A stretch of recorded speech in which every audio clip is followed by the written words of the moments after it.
Hello, hello, hello. Welcome to the episode of the GSMC Wrestling Laureate podcast brought to you by the GSMC Sports Network.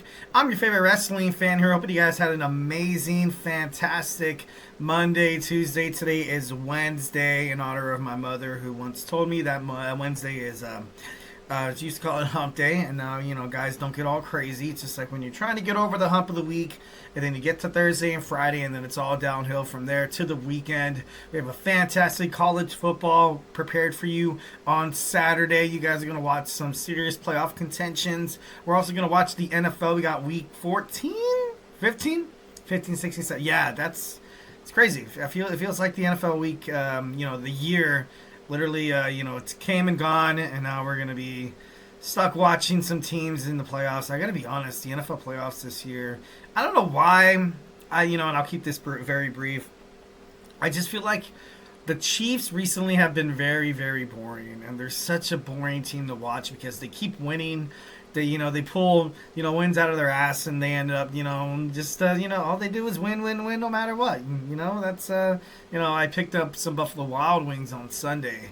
Got some pickup order, and I went to a sports bar because it's a sports bar, and I think there was like one or two TVs with Sunday Night Football on with the Chiefs and the Chargers. Other than that, it was like, you saw, La Liga on television, you saw the Lakers game, and I was actually surprised. I was like, but then again, I wasn't really surprised because I had this, I'm like, man, like, you know what, like Chiefs, it's kind of like, getting me into this Cody Rhodes kind of feel like, is this reign a little dry? Is it a little, maybe it could be a little boring? But, all in all, if they three-peat, all power to them, congratulations. But, this week it should be a pretty interesting week of football. Well, thank you guys so much for tuning in to the GSMC Wrestling Laureate podcast brought to you by the GSMC Sports Network. I'm your favorite wrestling fan here every Monday through Friday, 8 p.m. Pacific Time, 11 p.m. Eastern Time, here to talk about the greatest thing in the world, professional wrestling. We have a great show for you today, all lined up. We got some WWE Monday Night Raw review. We're going to talk about NXT, and then we're going to have a little bit of sneak peek to AEW's Dynamite. Winter is coming, which is airing right now. Obviously, it's already aired on the East Coast. Have not checked a single shred of social media. No TikTok, no Facebook, no, anything like that. So I'm going in absolutely blind. Can't wait to see it. It has a nice little, nice little card prepared. We're going to go over that. And then today is the Lucha Libre Hall of Famer, Rey Mysterio's birthday. Happy birthday to Rey Mysterio, Mr. 619. Hopefully they're out and having dinner tonight. Maybe Dominic Mysterio, Liv Morgan at the table having some awkward stare down over the table, at a restaurant. I'm just kidding. Obviously, kayfabe and stuff like that. But happy birthday to, the WWE Hall of Famer, one of the best wrestlers I've ever laid eyes on. Seriously, I feel like, he changed wrestling. He changed wrestling. Revolutionized is honestly the best word to kind of bring it up. But we're going to talk about it in that segment. In our fifth and final segment, we're going to talk about some of Rey Mysterio's most iconic matches, obviously in terms of list, obviously in terms of hand-picked materials. It's a little biased, so obviously, like, I grew up during the, during the Ruthless Aggression era, during the later, so it might be a little, obviously there's probably going to be some matches that, I overall missed. But we're going to talk about some of the good ones. I got a ton of them to talk about today, so we're going to dig into that one. Yeah. Well, before we do any of that, I just want to remind you guys to go ahead and hit up that tips and donations link. Send in those super chats, whether if you got a burning question or a hot take in terms of the world of professional wrestling. Here at the GSMC Sports Network, we are all ears. If you want to get something off your chest, this is the place. This is the format. This is the time to do it. This is a wrestling fans podcast built by a wrestling fan for a wrestling fan, so don't feel too shy, or don't feel like anything you guys say will be judged heavily like I'm some sort of expert in terms of the world of professional wrestling. I would be like, really, that's your question? No, I'm not that type of person. All in all, just we love here at the GSMC Sports Network, we do love a lot of fan engagement because we want to make sure you guys are having fun. Definitely 1,010%.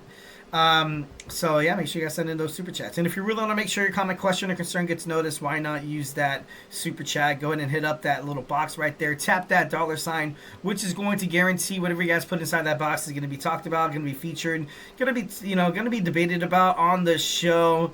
Plus, it's a great way to, ensure that our GSMC Sports Network channel, it stays up and coming. Make sure these podcasters, have a platform to do what they do best, is to make sure that you guys consume all the sports content that you guys love so much, from college football to baseball to basketball to the NHL, absolutely anything in the world of sports. We talk about it here on this sports network. So I can give you the Eric Rodriguez guarantee that you will never, ever, ever, ever regret subscribing to such an amazing network. We are super grateful for each and every one of you guys who joins us here daily on the GSMC Sports Network. Your support makes all the difference. So let's keep the conversation going. Let's get this party started. Send in those super chats, those super stickers, because you guys are super awesome. And together we will make sure this podcast is bigger, better, and stronger than ever. Once again, the super chat, not your thing. Go ahead and hit up that tips and donations link at the GSMCpodcast.net. Tell me what you like. Tell me what you don't like. Give me your top 10 professional wrestlers in history. Maybe top 5 women. Maybe top 5 guys. Just top 5 tag teams. Why not? Let's do it. We'll start a debate or we'll start a conversation about that. Just want to make sure you guys are absolutely having fun listening and watching this podcast. We do love a lot of peace, love, and positivity at the GSMC Sports Network. So, of course, but it's, it's sports. It's sports. It's wrestling. Disagreements are going to happen. Some criticisms, and it's all good. It's all gravy, baby. It's all water under the bridge already. Feedback is a gift. We just want to make sure you guys feel comfortable on this platform to speak your mind of whatever you guys have to say. Remember to Superman punch that like and subscribe button to the show. Follow the show, follow the network, so you guys can get some notifications whenever we all go live. All right, so without further ado, let's go and jump on into our first segment. We got some WWE Monday Night Raw review. Overall, it was decent. It was a good episode of Monday Night Raw for me. Out of 10, I'd probably give it like an 8.5. Obviously, I'm not Dave Meltzer over here, anything like that, but I'm a diehard wrestling fan, definitely 1,010%. So, of course, we saw the New Day enter the arena. They weren't getting any love. They weren't getting any love from their peers. Obviously, after the way they treated Big E, when Big E basically offered that he'd come back, he'd manage, he'd be like he'd kind of be like not like a cheerleader. He'd be just a light in the dark alley, because it seems like they were going to break up. Total 180.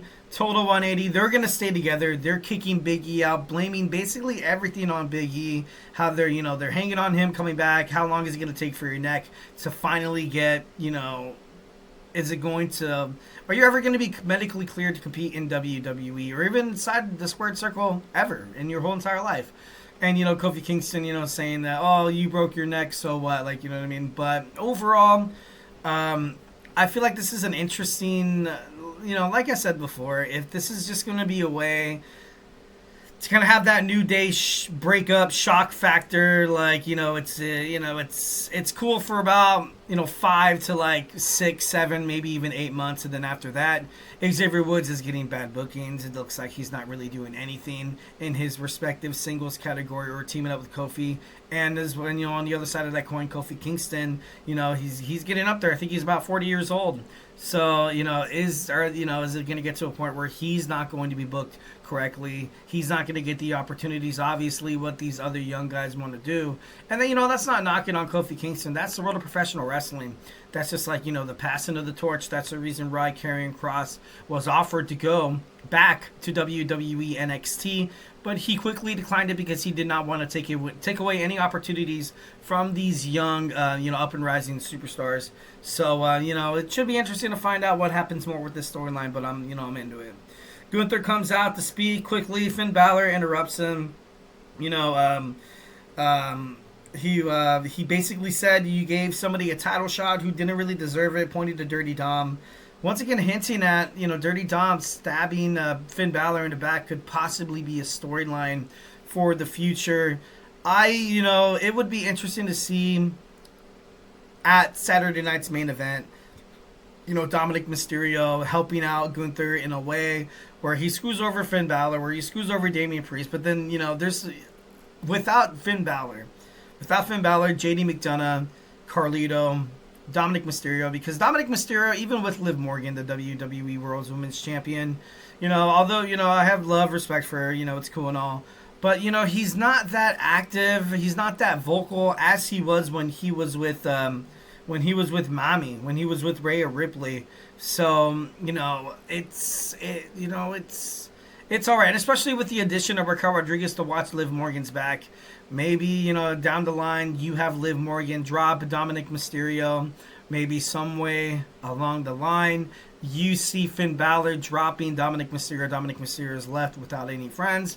He's left without any allies, possibly, maybe even possibly. And this is a huge, a prediction or whatever, or not a prediction. It's a hot take in terms of the world of professional wrestling.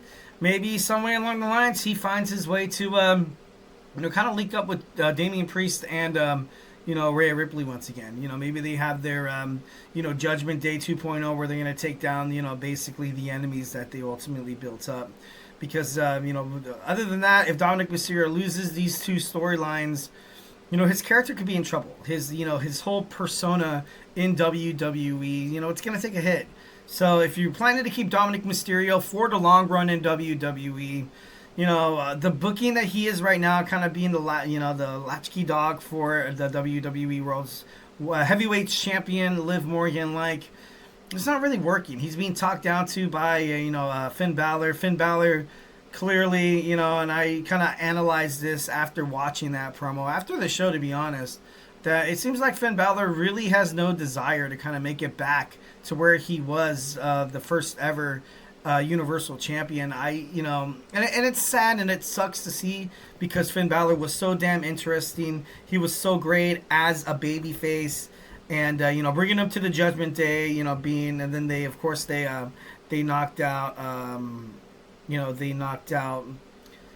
Edge from the Judgment Day, and it just I don't know, it just didn't But it is WWE. We're in a new era, so hopefully they'll do something about that. Gunther basically rubbed it in Finn Balor's face that he did not earn a title shot. You chose to play second fiddle to Damian Priest. You were the best for one night, obviously commenting on his injury with that match with Seth Rollins at SummerSlam. I kind of liked it how we brought up playing second fiddle to Damian Priest. And that's exactly what Finn Balor did. Literally, he was, he was a babyface. He went back to NXT. He came back. He wasn't really working out. Obviously, Vince McMahon wasn't a huge fan of Finn Balor, according to reports. He was more of a Triple H kind of guy. Once when a lot of talent went from NXT to the main roster, it was kind of lost in translation a little bit. You had the Triple H Paul Levesque era literally living under the yellow and gold, the yellow and black, or the gold and black brand on NXT. And then, you had, talents like Aleister Black, Keith Lee, Ember Moon, kind of made their way to Raw or SmackDown under the control of Vinnie Mac. And it just wasn't good. And, and it sucks. But I want to see Finn Balor get back to a better place. I'm not really huge on him kind of being part of this whole Judgment Day thing. But, it'd be kind of crazy to see if he brings back the Bullet Club. Maybe he finds, maybe teams up with AJ Styles and the, and the OC once again. That would be pretty damn interesting. Damian Priest comes out, and then, of course, he's laid out by the Judgment Day. My main fear was, Damian Priest getting back into this fold, into this feud with Finn Balor, and you're just going to see the wash, rinse, and repeat. Damian Priest getting laid out by the Judgment Day night after night, and it's obviously, seems like it's coming true, and I hate it. I definitely hate it. He was laid out by the Judgment Day. The WWE Tag Team titles are actually going to be defended next week. I was lied to. I read a whole bunch of, I read a bunch of Raw previews, and all of them said that they were going to have a team announced tonight on Monday Night Raw to take on Finn Balor and JD for those titles. And it turns out it's going to be next week, and they're going to take on the War Raiders. So, the War Raiders getting the second chance with the Judgment Day barred from ringside. The Miz and the Final Testament defeat the Wyatt Sicks thanks to Paul Ellery. Uncle Howdy suffers a loss. How is he going to bounce back from that? We'll find out next week. CM Punk, he was interviewed talking about how Seth Rollins, his hatred, how he's saying he's more confused, and if he, if he lived in the shadow of CM Punk, obviously he'd hate me too. Kind of speaking on, I still love the confidence by CM Punk, I got to be honest.